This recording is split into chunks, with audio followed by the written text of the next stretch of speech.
Hello and welcome to our YouTube channel जिसका नाम है देव दिशा YTCDD। स्वागत है आपका हमारे इस यूट्यूब चैनल पर जिसका नाम है देव दिशा YTCDD। आप देखते ही समझ गए होंगे कि आज हम किन पर वीडियो बना रहे हैं। ये है हमारे देश की महान महिला, पहली शिक्षिका जिनका नाम है सावित्री देवी फूले या सावित्री बाई फूले। तो आज का वीडियो इनको समर्पित है हमारा, जो है सावित्री बाई फूले।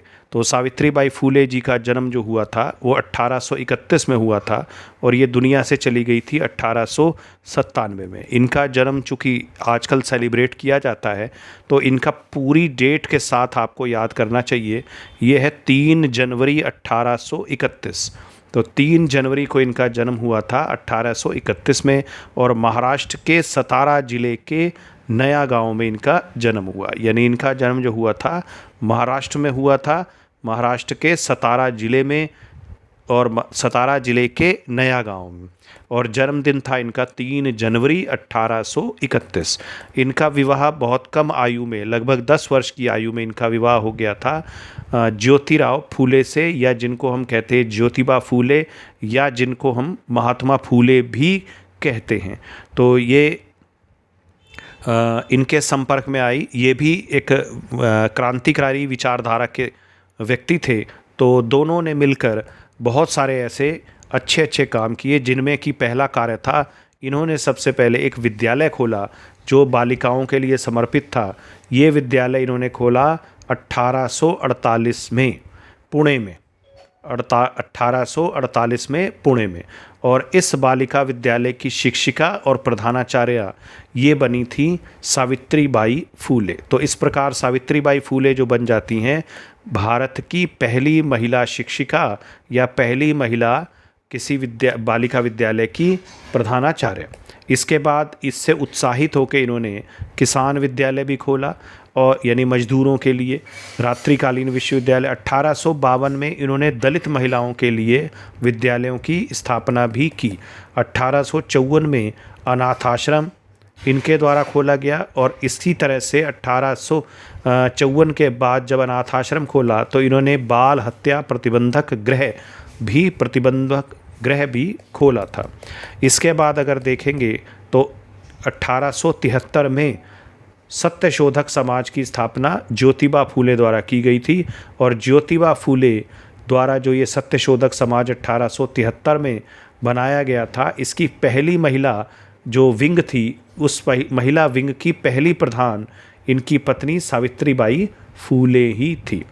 और भारत की प्रथम जो रात्रि पाठशाला को बनाने का श्रेय भी फूले दंपत्ति को है, या हम कह सकते हैं सावित्री बाई फूले को है। 19वीं शताब्दी में सार्वजनिक जीवन अपनाने वाली पहली भारतीय महिला भी सावित्री बाई फूले ही थी। तो इस तरह से ये सावित्री बाई फूले के जो कार्य हैं अगर आप देखोगे तो वो ऐसे हैं कि जो उस दौर में संभव एक आम महिला के लिए नहीं थे। तो इसके बाद इन्होंने बहुत सारी कविताएं भी लिखी थी, और इनमें से ये कविता है जो मेरे को लगता है इम्पोर्टेंट है। एक कविता का शीर्षक है जाओ प्राप्त करो शिक्षा, या कहीं कहीं लिखा है गो प्राप्त शिक्षा। शायद एक ही जैसा होगा, इन्होंने पहला शब्द इंग्लिश जोड़ा होगा और बाकी हिंदी, और इसको हिंदी में बोला होगा जाओ प्राप्त करो शिक्षा। वैसे जो भी इन्होंने कविताएं लिखी हैं वो मराठी भाषा में लिखी हैं। तो कई जगह पर तो ये भी उल्लेखित किया जाता है कि ये मराठी भाषा की पहली आधुनिक कवयित्री भी हैं। इसके बाद अगली इनकी जो कविता है उसका शीर्षक है अज्ञान। तो वो मैं आपको पढ़ के भी सुनाता हूँ। ये है एक ही शत्रु हमारा, उसे भगाएं सब मिलकर। यानी एक ही हमारा शत्रु है, उसे हमें सब मिलकर भगाना है, इसके सिवा नहीं कोई दूजा। खोजो मन में सोचो, अब वो शत्रु को खोजो, सुनो गौर से उसका नाम, तो वो है अज्ञान। तो अज्ञान जो है वो हमारा शत्रु है, ऐसा इन्होंने कविता में लिख के बताया था। तो अज्ञान और जाओ प्राप्त करो शिक्षा, ये जो हैं इनकी सावित्री बाई फूले की प्रमुख कविताएं हैं। इसके बाद आगे देखेंगे तो काव्या फूले नाम से इनका काव्य संग्रह भी है। ये मराठी भाषा में है और कुल 41 इसमें कविताएं हैं और 1854 में ये प्रकाशित किया गया था। काव्या फूले का तात्पर्य हो गया कविता के पुष्प।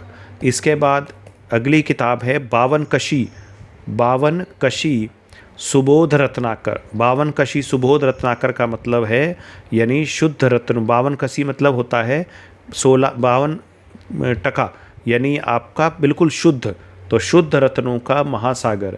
ये जो इनका कविता संग्रह है ये 1891 में मिला है, प्रकाशित हुआ है। कुछ किताबों में 1892 जरूर दिया है, लेकिन आप कंफ्यूज ना होना, सामान्यतः 1891 में ही इसको आंसर को सही किया गया। तो 1854 में इनकी काव्या फूले और 1891 में 52 सुबोध रत्नाकर कविताओं का संग्रह प्रकाशित हुआ। तो काव्या फूले ज़्यादा इम्पॉर्टेंट है और इसमें यह भी पूछा जा सकता है कितनी कविताएं थी। 41 कविताएं थी। किस वर्ष प्रकाशित हुआ? 1854 में, 1891 में 52 सुबोध रत्नाकर।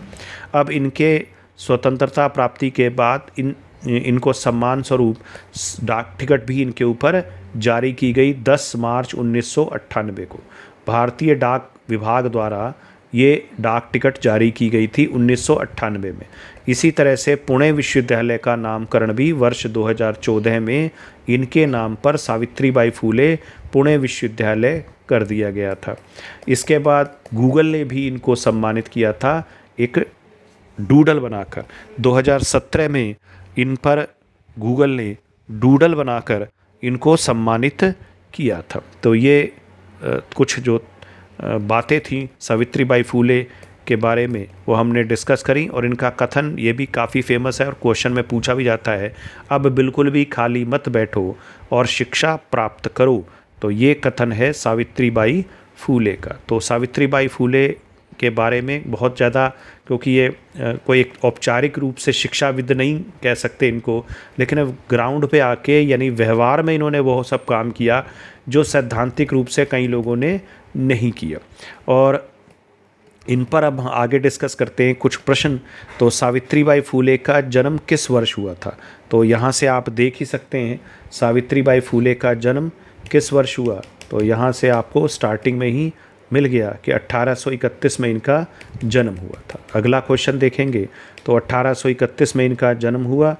और नेक्स्ट आप देखेंगे ये 1831 ए आंसर। किस वर्ष इन्होंने विद्यालय खोला? तो ये भी इसी उसमें है वीडियो में ऊपर की ओर। 1848 में इन्होंने पुणे में विश्वविद्यालय खोला। पुणे में विश्वविद्यालय खोला तो किन्होंने सहयोग दिया? तो तात्या साहब भिड़े ने इनको स्कूल खोलने में सहयोग दिया था। किसे देश की पहली महिला शिक्षिका मानते हैं? तो आप जानते ही हैं सावित्रीबाई फूले को मानते हैं। सत्यशोधक समाज की महिला शाखा की प्रमुख कौन बनाई गई थी? तो ये भी आपको अभी बताया, सावित्रीबाई फूले। इसके बाद गुलामीगिरी पुस्तक के लेखक कौन है? तो ये भी मैंने अभी इसमें तो शायद नहीं है, लेकिन ये क्वेश्चन काफ़ी रहता है जीएस वगैरह में। तो ये लिखी थी बुक ज्योतिबा फूले ने, या जिनको हम कहते हैं महात्मा फूले। जाओ प्राप्त करो शिक्षा, ये कथन किसका है? तो ये भी आपने अभी इसी वीडियो में देखा है कि ये कथन है सावित्रीबाई फूले।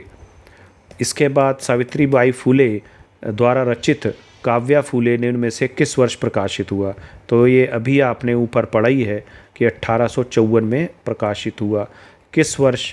तो ये भी आपका अभी इसमें देखा है आपने कि किस वर्ष प्रकाशित डाक टिकट जारी किया गया। तो देखो आपका वर्ष 1998 यानी 1998 में ये डाक टिकट इन पर जारी किया गया। तो इसका आंसर हो जाएगा ए, 1998 में डाक टिकट जारी किया गया। इसके बाद किस विश्वविद्यालय का नाम परिवर्तित करके सावित्रीबाई फूले के नाम पर कर दिया गया? किस विश्वविद्यालय को? तो पुणे विश्वविद्यालय को। ये भी अभी आपने इसमें देखा है। तो ये देखेंगे तो पुणे विश्वविद्यालय का नामकरण सावित्रीबाई फूले के नाम पर कर दिया गया है। तो ये बहुत छोटा सा वीडियो है, लेकिन कार्य इनके बहुत बड़े हैं। हम सब लोग इनके प्रति श्रद्धा भाव हमें रखना चाहिए। ये वो लोग हैं जिन्होंने सामाजिक विरोध के बावजूद भी आम लोगों के लिए कार्य किया। तो इसी शब्दों के साथ आज का वीडियो मैं समाप्त करता हूं और नमन करता हूं भारत की पहली महिला शिक्षिका को। सावित्रीबाई फूले अमर रहें। धन्यवाद।